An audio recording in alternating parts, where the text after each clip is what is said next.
abiding life, to be found in you, Lord. The abiding life, you are our refuge. Jesus, live in me, and may I be found in you. So we have reality, our first footing of truth, humility, and now this brings us to our third one. This last idea of truth and thankfulness, which is freedom. Freedom. And I think perhaps this is the most unique or different of all the ideas. And it perhaps will take a little bit of time for us to kind of to understand or kind of unearth this. So please listen carefully here. To say the words thank you and to mean them requires the freedom of the individual. You can't say thank you truly unless you are also free to do the opposite, to not be thankful. It has to come from a place where there is choice. And again, like I talked about before, the kind of politeness and thankfulness being not the same thing. We have a lot of social mores, right? Kind of written and unwritten rules that tell us that we are supposed to be thankful here, or that don't forget to write a thank you card to them, or the list goes on, and we're reminded about the things we're supposed to do. But the heart of true thankfulness, much like the concept of love, requires, it really does require the option not to. You cannot be truly thankful unless you are also at the same time truly free, because otherwise it means nothing.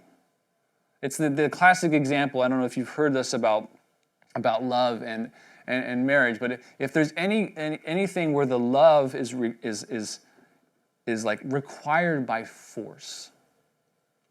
Imagine if you woke up one day and the people that you love the most, you maybe met them for breakfast at First Watch, right? Great place to go.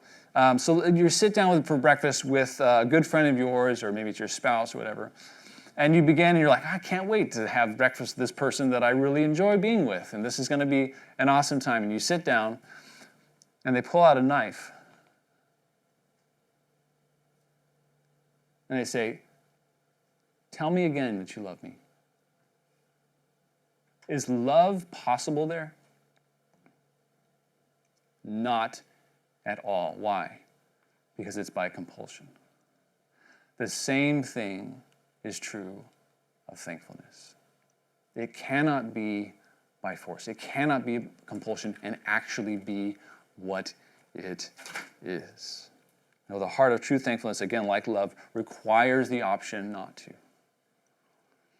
There's a Scottish philosopher whose name is Adam Smith. I just kind of read and found out about him this week. I don't know if anybody's familiar with Adam Smith. He was a philosopher and he was an economist, and he actually studied morals and their effects on society and even their effects on economy. Really kind of a fascinating guy. If you're interested in those kind of ideas, I would highly recommend that you look at some of his works.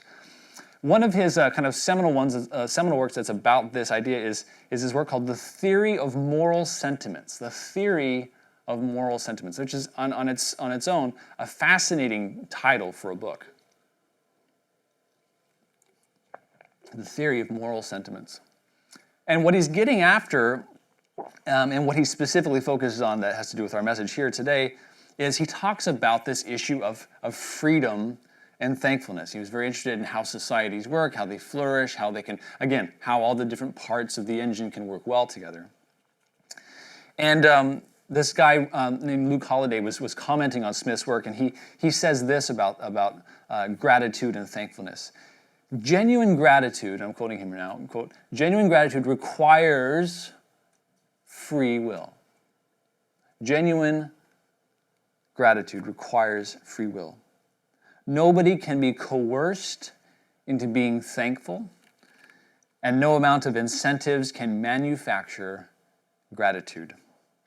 In fact, Smith, he's quoting Smith, called it this thing of gratitude or thankfulness, the closest thing to a perfect and complete obligation. That is a virtue that individuals feel compelled to obey without external pressure. Isn't that interesting? A virtue that people feel compelled to say without pressure.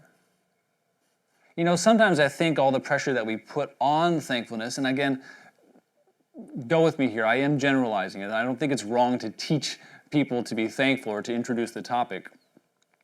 But I do wonder sometimes if we kind of force it a little bit, right? Like, if a person doesn't have the option to not be thankful, can they actually learn, for example, how to be thankful? If you don't let the child alone a little bit to kind of process their own stuff, can they ever actually have that time where they can say the thank you that will actually melt the heart and that will mean something both for you and for them? There's something amazing about these words when they're spoken in truth, is they are like a double blessing, right? Because again, it's that position that is recognized, that reality, that humility. And here, that freedom, it's a very integral part of that. You miss one footing of these and you don't really have thankfulness. In fact, I would go so far as to say that thankfulness is kind of a three-dimensional word that requires all of these things so that we actually operate according to what it really is, that perfect and complete obligation.